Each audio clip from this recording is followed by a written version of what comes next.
il n'a pas compté sur sa capacité humaine, il ne compte pas sur son savoir, il ne compte pas sur son intelligence, il ne compte pas que parce que c'est un fils de la descendance de David. Non, il se dit voilà, je vais commencer à dominer, je vais commencer à m'occuper de personnes, alors il va falloir que je connaisse l'Éternel. C'était le seul moyen pour amener les personnes à une bonne direction, à savoir les conduire et à les diriger. Et la Bible dit ces paroles qu'il commence à grandir, et là elle commence, il y a des idoles. On prie des faux dieux, on adore de faux dieux. Alors lui, ce qu'il fait, c'est qu'il renverse tout. Il ravage tout. Et il est en train d'instaurer la seule personne qu'on doit adorer, c'est Dieu. Il l'instaure dans Jérusalem. Alors il est parti de bons sentiments. Il n'y a pas eu un roi comme lui dans Jérusalem. Tout est bien fait. La Bible dit qu'ils étaient même assujettis par un roi qui leur prenait de l'argent, qui leur prenait des sous. Et au bout d'un moment, il en a eu marre. Il sait que Dieu est avec lui. La Bible dit qu'il combat ce roi-là. Et il en devient victorieux. Et il arrive même à le repousser du territoire de Jérusalem, à l'éloigner des terres de Jérusalem, afin qu'ils puissent reprendre leurs terres, afin qu'ils puissent reprendre ce qui était à eux. Et la Bible dit que le temps a passé. La Bible dit que le temps a passé. Et il est dit ces paroles-là, écoutez. Les mois, les semaines, et là, quelques années passent. La 4e année du roi Ézéchias, Salmazar, roi d'Assyrie, monta contre Samarie et l'assiégea. Il prit au bout de 3 ans la 6e année d'Ézéchias. Le roi d'Assyrie amena Israël captif en Syrie. Là, il se passe quelque chose. C'est qu'Ézéchias va vivre une grande victoire. À ce moment-là, il est content. Il se dit, j'ai remporté une grande victoire. J'ai pu repousser le roi de Syrie. J'ai pu l'emmener loin de nos terres. Mais le temps a passé, ce qu'il faut savoir, c'est que le roi de Syrie, il ne s'est pas relâché. Il s'est dit, j'ai perdu une bataille, mais pour l'instant, je n'ai pas encore perdu la guerre. Alors il s'attache encore. Il dit, je vais encore attendre un petit peu, je vais laisser mon armée reprendre force, je vais leur donner du courage, et je réattaquerai Jérusalem, parce que je la veux. Parce que je veux qu'ils me payent et qu'ils me doivent de l'argent, alors je le veux. Il me sera assujetti. Ben, je voudrais vous dire que le diable agit comme ça. Où plusieurs fois on a su le rejeter, on a pu l'éloigner, mais il ne renonce pas comme ça. Il ne s'éloigne pas comme ça. Oh, il va nous laisser un temps, mais quand il aura un moment de faiblesse, un moment de découragement, il sera venir et nous attaquer. Et à ce moment-là, la Bible dit que 3 ans passent, et il vient, et il commence à rattaquer les terres de Jérusalem, et il commence, on écoute dire, Ézéchias écoute dire, qu'il y a une ville qui est prise, le roi a pu reprendre une ville. Une deuxième ville là, et tout doucement il est en train de se rapprocher de lui, en train de se rapprocher de ses terres, en train de se rapprocher de son royaume. Et là il y a une peur qui s'installe. Lui qui avait remporté une grande victoire, vous savez combien de temps après le roi revient? Il revient 10 ans après. Au bout de 2 ans il commence à rattaquer les terres, mais au bout de 10 ans après, parce que le projet du diable, c'est de nous amener à la perdition. Le projet du diable, c'est qu'il nous rende captifs et rende esclaves. Il veut nous assujettir. Il veut prendre de nous toutes les bénédictions que Dieu donne. Alors la Bible dit qu'au bout de 10 ans, il vient. Et écoutez ce qu'il se passe. La 14e année du roi Ézéchias, Sanchérib, roi d'Assyrie, monta contre les villes fortes de Juda. Parce que c'était des villes fortes.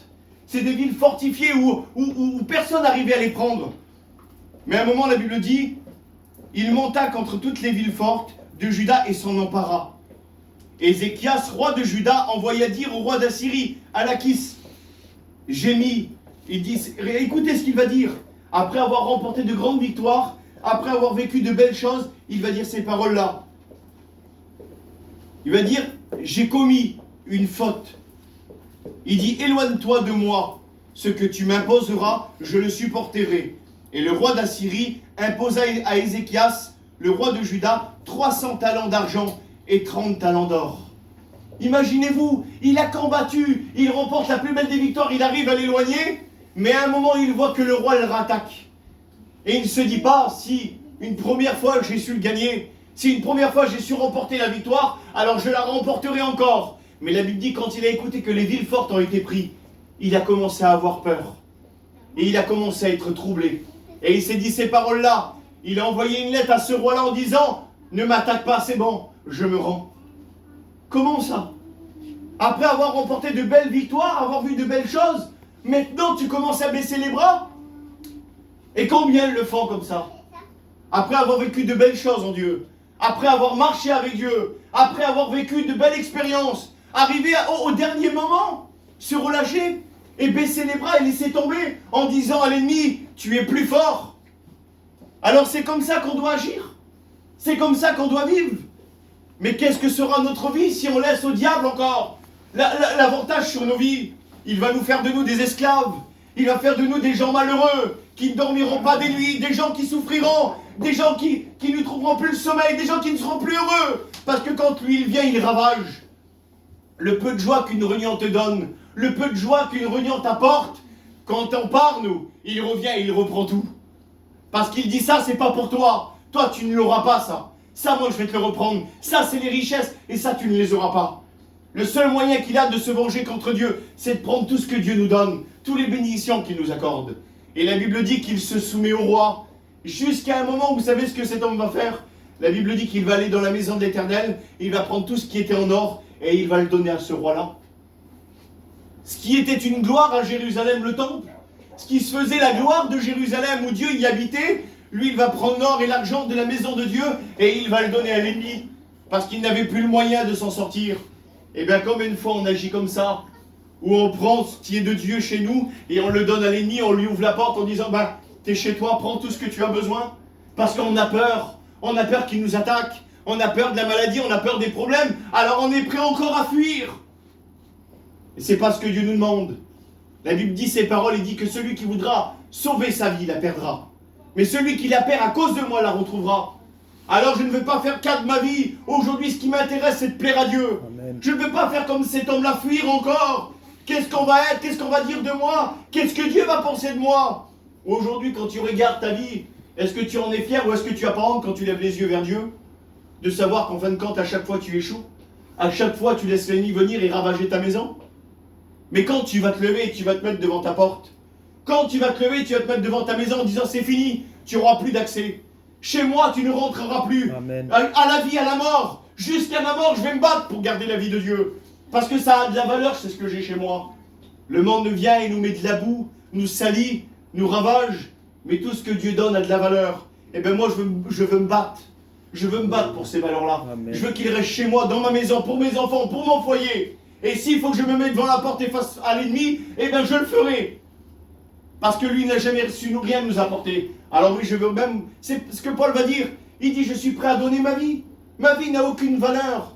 Tant que tu donneras de la valeur à ta vie, alors avec Dieu tu ne pourras rien faire. Mais tant que, quand tu comprendras, la Bible dit ces paroles, qu'il va dire, celui qui veut me suivre, qu'il renonce à lui-même. Tant que tu ne renonceras pas à ta chair, à ta personne, tu ne pourras pas suivre Jésus. Alors c'est le conseil que cet homme a pu donner au peuple, a pu leur faire voir. C'est que tout ce qu'il avait fait au début, Seigneur, avec toutes les bénédictions qu'il avait su apporter, il n'y avait jamais eu un roi comme lui. Tout ce qu'il avait commencé, ça n'a pas pu continuer. Après avoir de remporter de belles victoires, arriver à un temps où à se relâcher. Mais vous savez ce qu'elle dit la Bible? La Bible dit, vaut mieux la fin d'une chose que son commencement. Moi, je ne regarde pas mon passé parce que mon passé n'était pas beau. Ma personne n'était pas belle. Mais aujourd'hui, je suis plutôt fier de ce que je suis devenu, Amen. De ce que j'étais. Mais cet homme-là, lui, à la place d'être fier de son avenir, il se rappelle plutôt de son passé. Et trop vivre sur leur passé en disant que je me rappelle avant que j'étais béni. Je me rappelle avant que j'étais heureuse. Je me rappelle avant que j'étais joyeuse. Mais aujourd'hui, je n'ai plus rien. Non, le diable te fait croire que tu ne peux plus avoir rien. Mais aujourd'hui, je te le dis que Dieu peut te donner une plus belle avenir, Amen. Une plus belle fin en lui. Jusqu'à son retour, c'est t'apporter toutes les richesses que l'ennemi t'a pris. C'est ce que Dieu veut. C'est ce que Dieu veut t'accorder. Et cet homme-là pouvait dire dans son cœur, c'est ce qu'il devait dire. Dans Job 3 au verset 26, je n'ai ni tranquillité, ni paix, ni repos. Et le trouble s'est emparé de moi. Et j'ai regardé le mot emparé de moi. Le mot emparé de moi, ça veut dire cela. Prendre violemment possession de quelque chose. Oui, l'ennemi, quand il vient, il pousse la porte, il ravage tout et il dérobe. Un peu comme la brebis qui était dans la gueule du lion ou dans la patte de l'ours quand David venait et l'arrachait de sa gueule. Eh bien oui, moi je ne veux plus laisser les bénédictions à l'ennemi et les prendre et partir avec mes bénédictions. Mais je veux faire comme David, je veux être courageux. Je veux me lever et je veux courir contre le lion, contre l'ours et je veux leur arracher la brebis de la gueule. Je ne veux plus qu'il vienne chez moi et qu'il prend mes enfants. Je ne veux pas que le diable vienne chez moi et qu'il me ravit tout ce qui a de valeur chez moi. Mais aujourd'hui, je veux lui dire stop, et moi je vais veiller sur les brebis. Je vais veiller sur mon foyer. Je vais veiller sur mes enfants. Je vais veiller sur mon entourage. Je veux les garder. Je veux les protéger. Alors s'il y a un ours qui vient, s'il y a un lion qui vient, je lui ferai face. Et la Bible dit que si le lion lui résistait à David, il le déchirait. Il le tuait. Eh bien oui, moi je lui résistais. La Bible dit, résistez-lui d'une foi ferme et il fuira loin de vous. Alors au diable, je vais lui dire, tu n'auras plus d'autorité chez moi. D'une foi ferme. Je ne veux plus être celui qui tremble devant lui en n'étant pas sûr de ce que je dis. Non, je veux lui dire, et qu'il le sait en plus, que chez moi il n'aura pas la victoire. Que chez moi il ne rentrera pas, il ne fera pas ce qu'il veut chez moi. Parce que moi, celui qui vit en moi est plus fort que celui qui vit dans le monde. Amen. Et la Bible nous parle d'un homme qui se trouve dans Néhémie 2 au verset 9. Et il est dit ces paroles-là. Lui, il écoute que les murs de Jérusalem sont consumés. Il écoute qu'un ennemi est venu et a ravagé